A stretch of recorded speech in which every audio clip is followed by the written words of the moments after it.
Srimad Bhagavatam, Canto 3, Chapter 5, Text 17.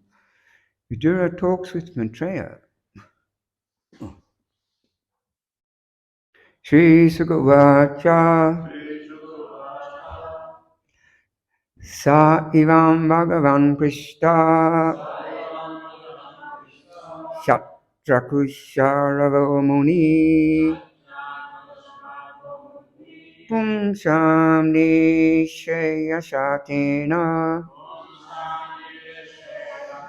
Tam Ahabahumanayan Shri Sukavacha Sa Ivam Bhagavan Prishta Shatrakusharavo Muni Shamni Shreyashatena Tammaha Bahumanayan Shri Sukha Uvacha Sa Ivam Bhagavan Prishta Shatrakusharavo Muni Shamni Shreyashatena Tam aha bahumanayan. Shri Sukavacha Shri Sukadeva Goswami said, Sa he evam thus Bhagavan, the great sage, Krishna, being requested, Shatra by Vidura, Kusharavaha Maitreya Muni, the great sage, Pomcham, for all people, Nishriyasya, for the greatest welfare, Atena, for that, Tam, unto him, Aha, narrated, Bahu, greatly, Manayan, honoring. Translation and purport by His Divine Grace A.C. Bhaktivedanta Goswami Maharaj, Srila Prabhupada Ki Jai. Translation. Sukadeva Goswami said, the great sage Maitreya Muni, after honoring Vidura very greatly, began to speak at Vidura's request for the greatest welfare of all people. For the great sage Maitreya Muni is described here as Bhagavan because he surpassed all ordinary human beings in learning and experience. Thus, his selection of the greatest welfare service for the world is considered authoritative. The all-inclusive welfare service for the entire human society is devotional service to the Lord. And as requested by Vidura, the sage described the same very appropriately. Jayam Agyan Tamarandasya Jananjana Salakaya Chakshundanitam Nina Tasmai Shri Gurave Namaha. Yes. There's a nice verse in the Bhagavad Gita that tells us that those who follow this imperishable path of devotional service, who completely engage themselves with faith, making me the supreme goal, are very, very dear to me, Krishna says. This devotion in this verse, Prabhupada, is emphasis talking about the value and of devotional service and how important it is to the people of the world take to this path of loving devotional service.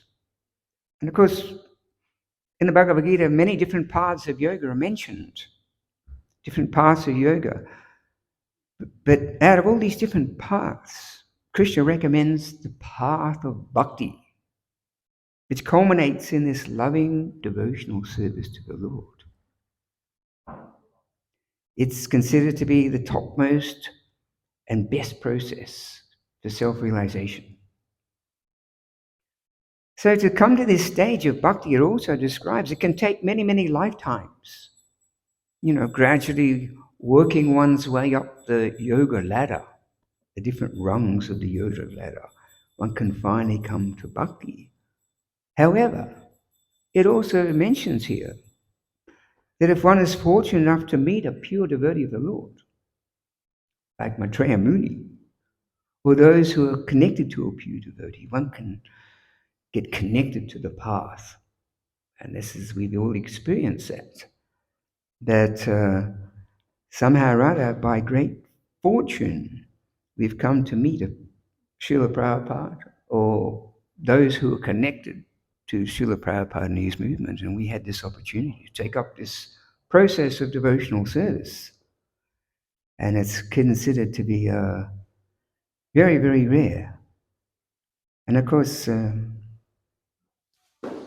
actually once they asked Prabhupada, what gave us the qualification to become devotees? Did we? And Prabhupada actually, he told them that actually I've created your good fortune by starting this Hare Krishna movement. And of course, Prabhupada, he came up with many ways to capture us. Book distribution, festivals, opening temples, sending preachers all over the world. So from our initial faith in this process, through good association of the devotees, we eventually take full shelter of a bona fide spiritual master, and we make rapid advancement. And for bhakti yogis, this love for Krishna, this eagerness to serve him is considered to be one's real life and wealth, one's most valuable asset. Generally in the world, if someone has a nice house, or they have a nice bank balance, or they have good investments, they consider these are my most valuable asset. But these things, they come and go. For life, our very life is just a flash in the eternal. We're just here for a short time. But this Krishna consciousness is eternal, is our eternal asset. We can never lose that.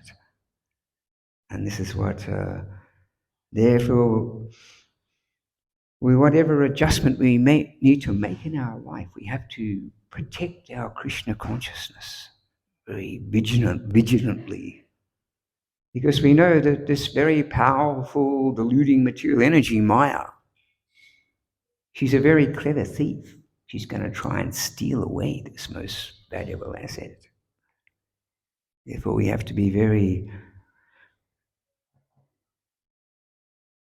careful that we follow the process which has been given to us, chanting our rounds, reading the scriptures and performing devotional service, sacrificing some of our valuable time and energy in the service of the Lord. So this devotional service is very special. Sincerely loving Krishna is said to be the deepest inner experience of the heart. And we can learn to express it through this process of bhakti or devotional service. And when we lovingly offer our service to Krishna according to our capacity, it may be a big offering or maybe a very small offering. Krishna reciprocates with us immediately by filling our hearts with a very special inner satisfaction that nothing else can provide. We see that in the world. People are going to so much trouble and endeavor to try and find this inner happiness and satisfaction. But actually within their hearts, they're always feeling that they're never really satisfied. But this loving devotional service to Krishna, it fills our heart with this special satisfaction, this inner satisfaction that nothing else can provide. So this is the very essence of bhakti yoga, which is which Maitreya Muni is going to talk about this and reveal this to Vidura, who's already has complete knowledge of the process of devotional service, but for the benefit of the world and the benefit of all of us, he's going to elaborate.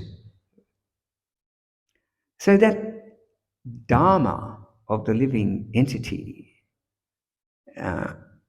is seva, loving service. It means that loving service to Krishna. I mean, just this. Prabhupada talks about this, that everyone has this natural propensity. It's like an eternal, essential characteristic to love and to serve. And this serving and loving attitude comes into perfection when we learn to love and serve Krishna for his ultimate enjoyment and pleasure. So this is the kind of, you could say, the mysticism of bhakti yoga, the science of how to spiritualize our whole existence by learning how to dovetail all our activities in loving devotional service to the Lord for his ultimate pleasure and enjoyment. So, practicing bhakti yoga, this path of bhakti yoga or Krishna consciousness, doesn't necessarily mean we turn our back on the world. No, rather we seek to arrange the world around us in loving devotional service to the Lord.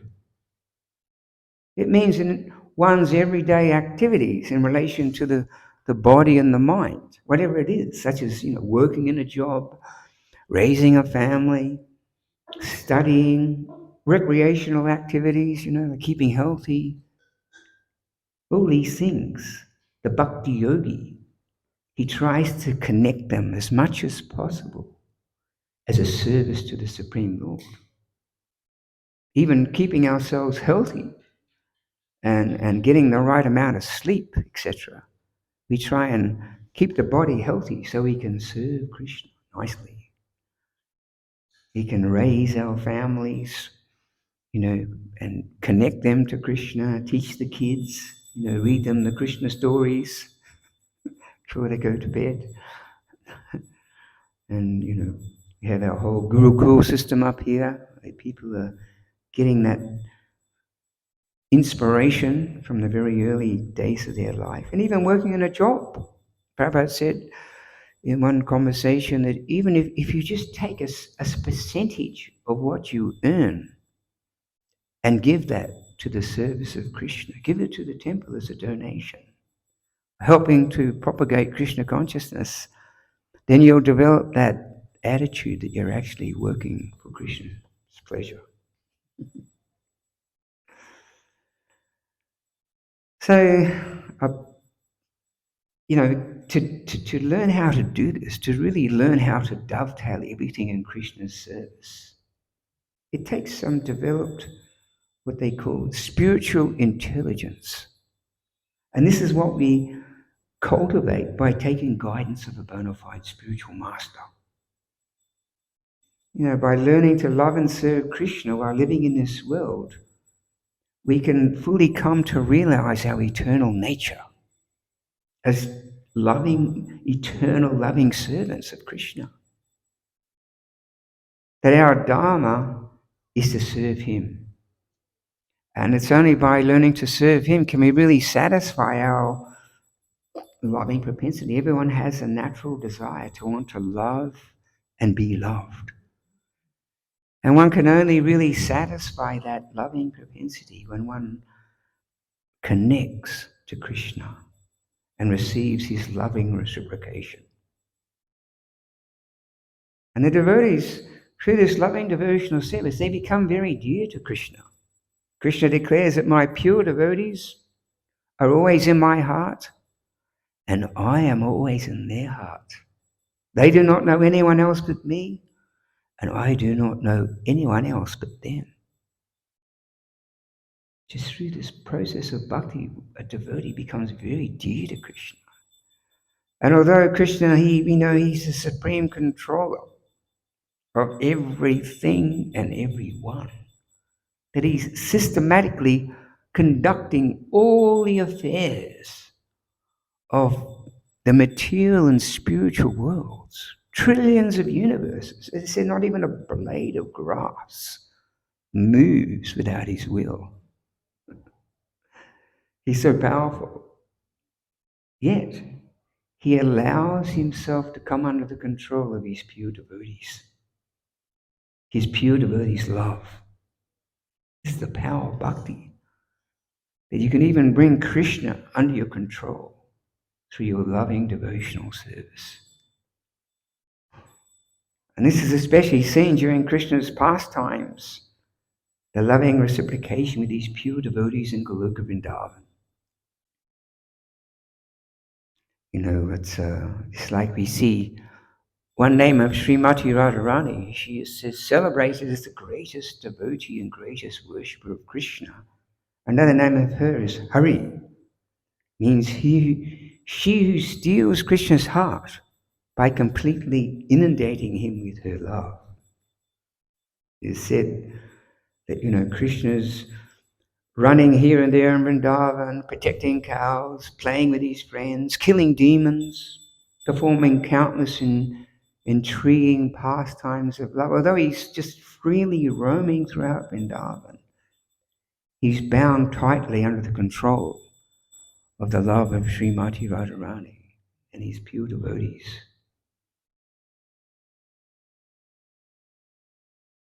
You see that Krishna, these pastimes, they indicate how Krishna is the power of this pure devotional service. You know, we just had Dinabandhu here. Probably some of you younger devotees don't know Dinabandhu, but, you know, for so many years he's been living in Vrindavan. And we go to Vrindavan, we go on all the parikrams. And as Dinabandhu, he takes us on these tours around Vrindavan, and he tells us all the different pastimes of Krishna. And Prabhupada describes these pastimes of Krishna, they carry a certain charm, which really gratify the heart. And Prabhupada talks about how, you know, people are reading so many mundane novels and seeing so many things, but they haven't accessed these wonderful pastimes of Krishna, which really satisfy and gladden the heart. Actually, there's one pastime in Vrindavan, because I know I went on those parikrams with Dinabandhu, and I can still remember, even though it was a long time ago, I can still remember all those wonderful stories. And we know that just like this pastime of Srimati Radharani, you know, by her wonderful qualities, she attracts Krishna in so many ways that he always wants to be with her. There's one pastime, actually, that one evening that Srimati Radharani and her intimate girlfriends, you know, because they're cowherd girls, so they arrived on the bank of the Manasi Ganga lake, and they're carrying their pots of yogurt on their shoulders. They've all got different milk preparations and sweets. And so they're taking them to the marketplace to sell. They're selling their milk products in the marketplace. So they came to the lake, the shore of the lake, and there was a boatman there. Actually, this boatman wasn't just a normal boatman. He was a very handsome young boy. Actually, this is a special pastime where Krishna actually disguised himself as this boatman. It was Krishna actually in disguise. He just looks like a boatman. You know, Krishna is very expert at the 64 Vedic arts. One of those arts is disguises. He can disguise himself in so many different ways. So Krishna's there, pretending to be the boatman. So the gopis, they start bargaining with him. We want to go across the lake with our milk products. How much you're going to charge? We want a good price. So they were haggling away, and finally, this boatman, he agreed. This Krishna, in the disguise of the boatman, he agreed at a price, and the payment would be sweets and butter. Because Krishna, he likes the butter and the sweets.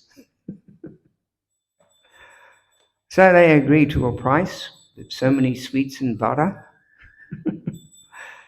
So the gopis and Radha, they hopped on the boat. So after some time, the boatman stopped rowing.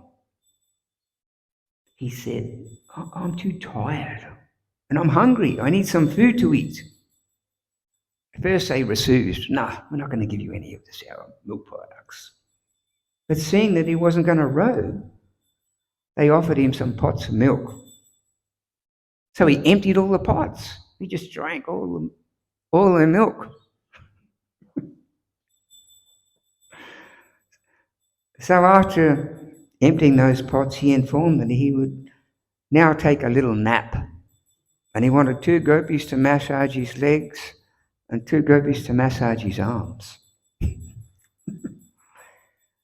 In reply to this, Radha's friends, the gopis, they told him that certainly 2 of them would take his 2 arms and legs and they would throw him overboard if he didn't start rowing.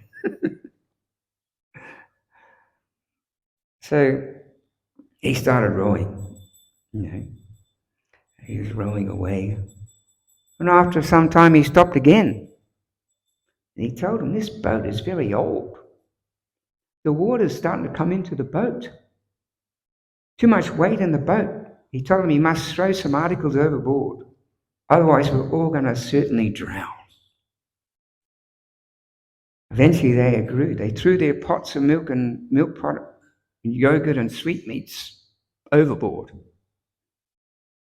Still, he informed them, the boat is still too heavy. They should throw their jewelry overboard. At first, they said, no way, we're going to throw our jewelry overboard. But the boat was starting to sink. And Radha told her friends, throw the jewelry. So they threw their jewelry overboard. Then he informed them, the boat is still too heavy. They must remove their clothing and throw it overboard. And they said, how dare you tell us that? And they informed him that if you don't start rowing this boat, we're going to throw you overboard and solve the weight problem. So he started rowing and rowing. Suddenly this big storm started to blow up. And big waves were causing the boat to start rocking from side to side. And Radharani and her friends, they were so frightened. They started crying. And the boat began rocking so much that Radharani thought she was going to fall out of the boat and drown. So she immediately put her arms around the boatman and hung on to him very tightly. And then all of a sudden, what happened is the waves and the wind and the storm just cleared and the lake was really calm.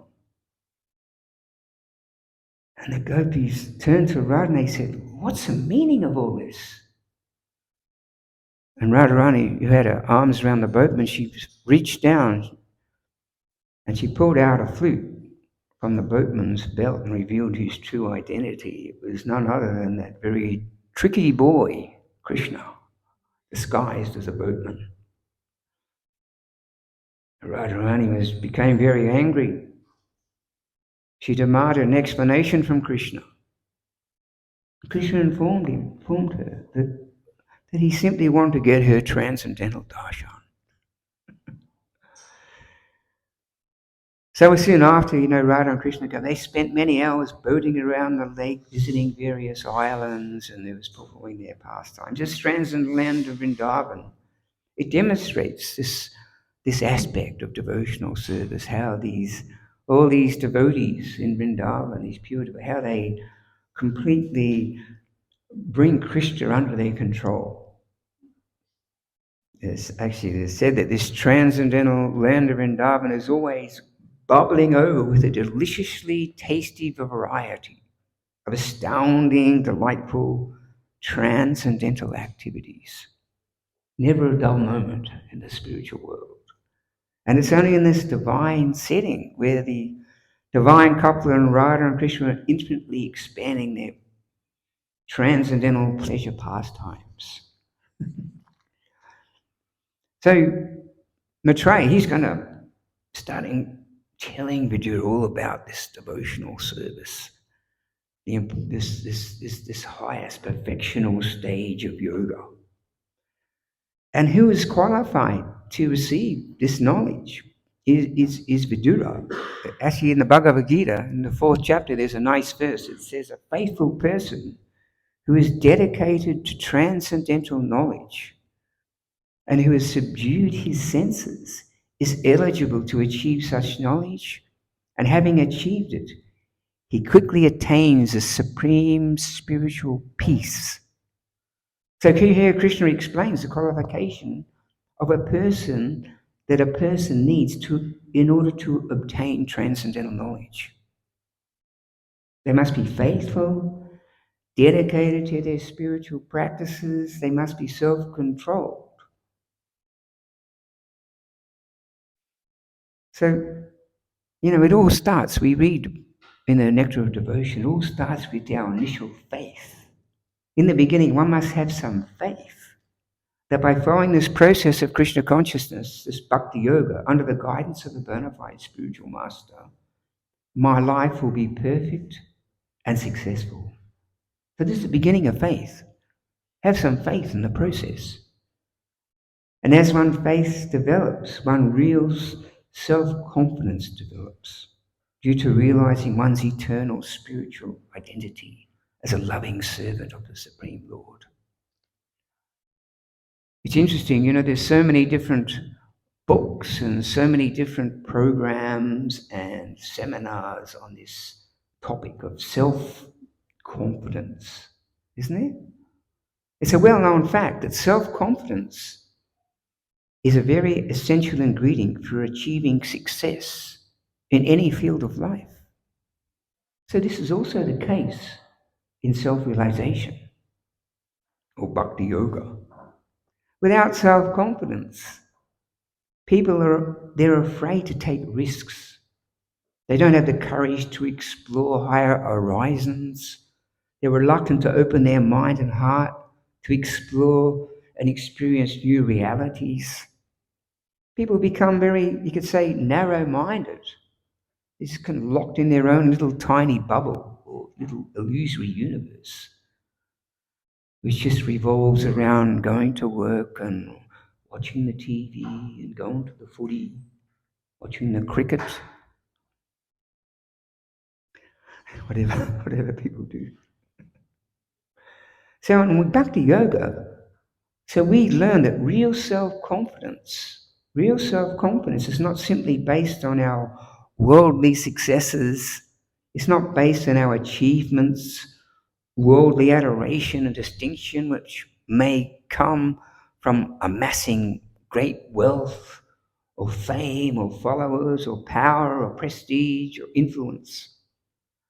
Rather, real self-confidence can only really be genuinely achieved by the fulfillment of understanding who we really are and what our ultimate purpose is in life.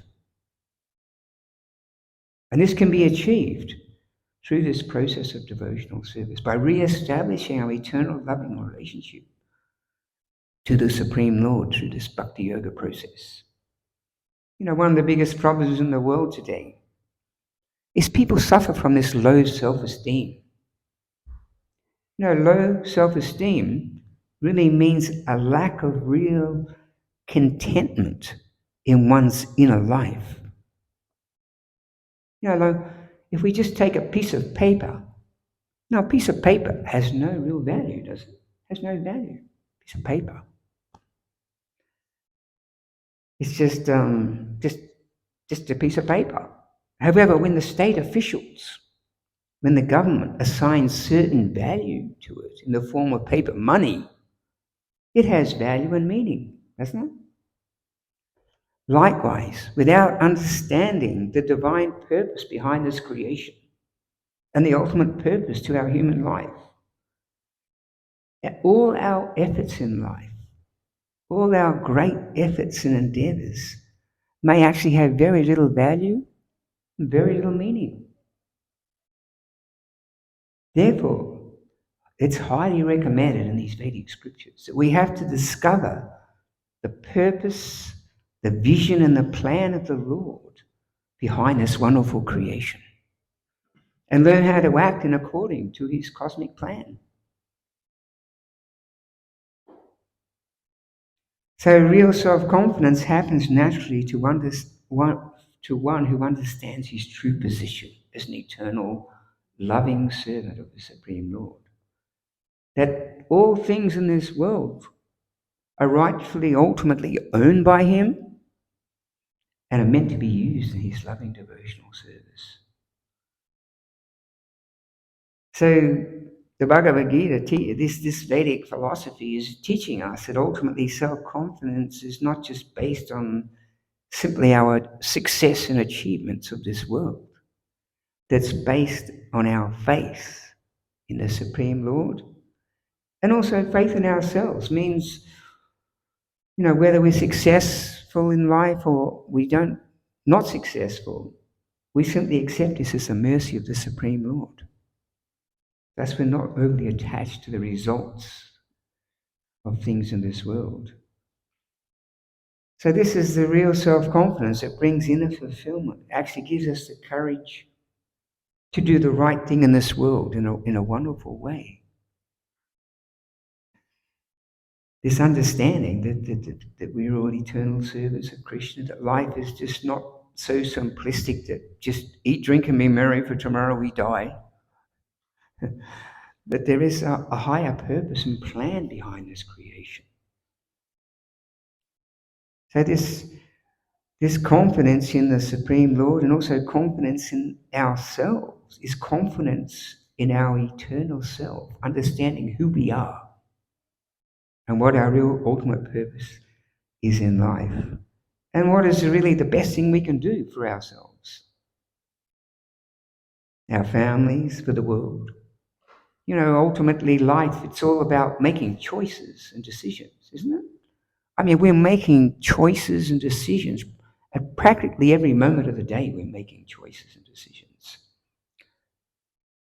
Life's all about making choices. It's about learning and growing. And Bhagavad Gita explains that the most important choices and decisions we make in our life are choices and decisions in regard to our highest well-being.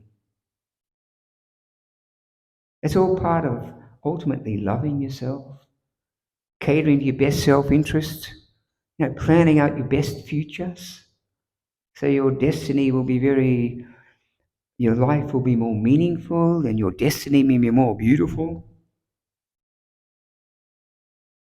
So it's what is really the best thing we can do for ourselves, also our families, also for the world around us. And also how to, as I was saying before, understanding how we completely satisfy our loving propensity by re-establishing our eternal loving relationship with the Supreme Lord. And it all begins with having some faith in this process of bhakti. Faith is so incredible. When you have faith in the higher self and faith in our connection with the supreme energy and power of God and faith in the power of the Lord's love for us, you can do incredible things with complete confidence, enthusiasm, perseverance. Faith can actually carry across the ocean of obstacles. We can never be discouraged. Actually, there's one story. Actually, one story that Radhanath Swami tells. I always like this story. It's about Wilma Rudolph. Has anyone heard of Wilma Rudolph? No, she lived back in the she was a she lived back in she's from America from Tennessee. When she was a very young girl, she was in a very bad car accident, and her legs were severely damaged. She couldn't walk, and the doctors, the specialists, they told her that actually she was there with her mother, and there was two specialists there. They said actually they were telling her that even if she was just a young girl, they said actually you have to realize that you'll never walk again. Your whole life will be in the wheelchair. And she said to her mother, she was just a little girl, and she said, "Mum, I don't want to be in a wheelchair. I want to run on these legs. Actually, I want to be the fastest runner in the whole world." And the doctors were thinking, well, kind of amused by her courage and her confidence. But her mother said, yes, yes, dear. Anything is possible by the mercy of the Supreme Lord. Just have faith in the Lord. So as she started growing up, she started wearing these big iron things on her legs. And she started walking. She could just walk on these legs, these big iron things. And then finally she got them off. She started going to school. And she used to go on the races. You know, at the schools they have the sports day, right? So she used to go on the races. And she'd come like so far back in the race because she couldn't run properly, you know, and people were thinking, wow, they used to laugh at her and make fun of her, you know, tell her, you know, why are you going in these races? You can't run. But she kept trying, and then she just kept her faith in the Supreme Lord and faith in herself, and she exercised, she trained, and then in 1963,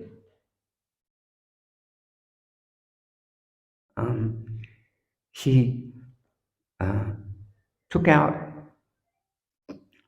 3 gold medals at the Olympics. And actually, she set world records for running. So this is it. She just had faith in the Supreme Lord, faith in herself, and this is the power of faith.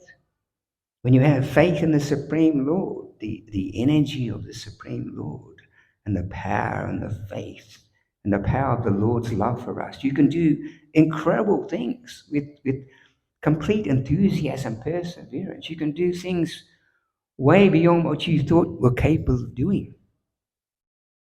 You know, faith can actually carry us across the ocean of obstacles, and you'll never be discouraged.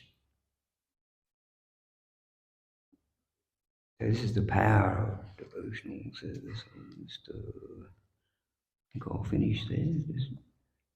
Does anyone have any questions they'd like to ask?